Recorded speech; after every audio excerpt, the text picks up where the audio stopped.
İndi deyəcəksiniz, bu qız bu boyda nərə balığından nə bişirəcək? İçi nərə ilə doldurulmuş qrildə mango soslu krevetkalar. Nərə balığı yağlı və zulallı olduğu üçün tez xarab olur. Ona görə də dərhal başını ayırıb nota xordasını çıxardıram. Qalsa qida zəhərlənməsinə səbəb ola bilər. Baş və dərisindəki sərt qərini törəmələri isə uxa üçün saxlayıram. Bunu da mütləq I am hungry tərzində video çəkib sizlə paylaşacağam. Fileyi ayırıb tikələrə bölüb dondurucu üçün qablaşdırıram. Həm qrildə olan yeməkləri sevirəm, həm də krevetkanı. Bu ikisini birləşdirib qəşəng müəllif reseptimi düşünürəm. Köməyimə borc çatdı.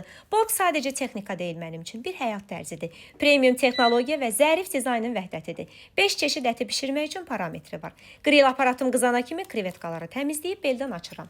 Nərə balığını xırda-xırda doğrayıb sadəcə laym və duz səpirəm.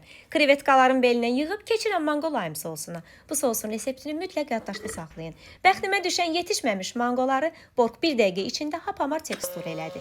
Sosu krevetkaların üzərinə çəkib grildə bişirirəm. Aparatın kənarındakı pillələr sayəsində qapağını krevetkaya maksimum yaxın saxlayıb bişirirəm. Vəssalam, 7-8 dəqiqəyə hazırdır. Mətbəximdən gələn ətir kaş ki sizə ötürə bilsəm. Nərə, krevetka və bu sos. Başlayanda ağlıma da gəlməzdi ki, belə mükəmməl dad alınacaq.